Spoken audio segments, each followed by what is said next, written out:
मैं गरिमा अग्रवाल आप सभी का वंदन करती हूँ, अभिनंदन करती हूँ। होली से ठीक 1 महीने पहले होली का डांडा रोपण होता है। माघ माह की पूर्णिमा के दिन शुभ मुहूर्त में विधि विधान से होली का डांडा रोपा जाता है। पहले के समय होली का डांडा रोपण के साथ ही होली की मस्ती शुरू हो जाती थी, लेकिन अब यह केवल 2 दिन का ही त्योहार रह गया है। जिस स्थान पर होली का दहन होता है वहाँ एक बड़ा सा डंडा माघ माह की पूर्णिमा के दिन विशेष मुहूर्त में विधि विधान से लगाया जाता है। यह डंडा भक्त प्रहलाद का प्रतीक होता है। होली का दहन से ठीक पहले इसे सुरक्षित निकाल लेते हैं। पहले के समय होली का त्योहार होली डांडा रोपण से ही शुरू हो जाता था। बच्चे व युवा होली डांडा रोपण के बाद घर घर जाकर चंदा इकट्ठा किया करते थे।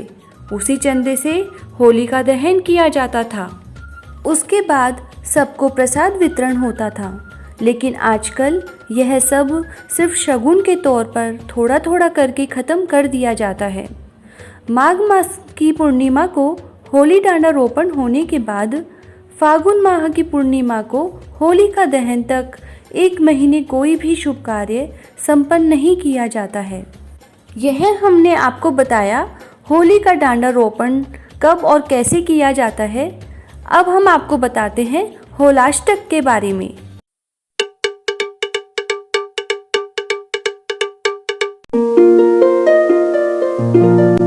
होलाष्टक फाल्गुन मास की शुक्ल पक्ष की अष्टमी को लगते हैं।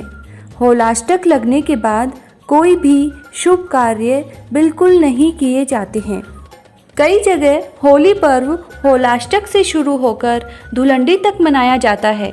होलाष्टक यानी होली से पूर्व के 8 दिन यह होलाष्टक कहलाते हैं। देखा जाए तो होली का त्यौहार एक नहीं पूरे 9 दिनों का त्यौहार है और इसका समापन धुलंडी को रंगों के साथ होता है। होलाष्टक से होली के आने की खबर होती है और इसी दिन से प्रकृति भी त्यौहार की मस्ती में डूबी हुई नजर आती है। इस दिन से मौसम की छटा में बदलाव आना आरंभ हो जाता है। सर्दियां अलविदा कहने लगती है और गर्मियों का आगमन होने लगता है। साथ ही वसंत के आगमन की खुशबू फूलों की महक के साथ प्रकृति में बिखरने लगती है।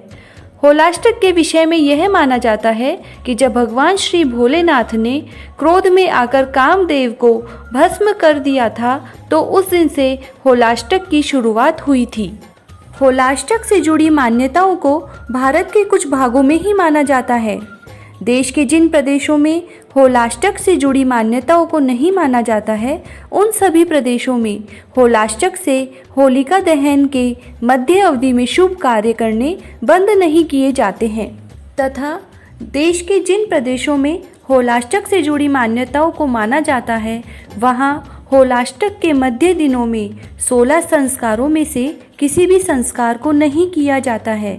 इन दिनों में 16 संस्कारों पर रोक होने के कारण इस अवधि को शुभ नहीं माना जाता है।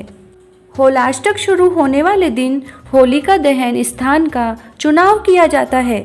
इस दिन इस स्थान को गंगा जल से शुद्ध कर इस स्थान पर होलिका दहन के लिए लकड़ियां एकत्र करने का कार्य किया जाता है।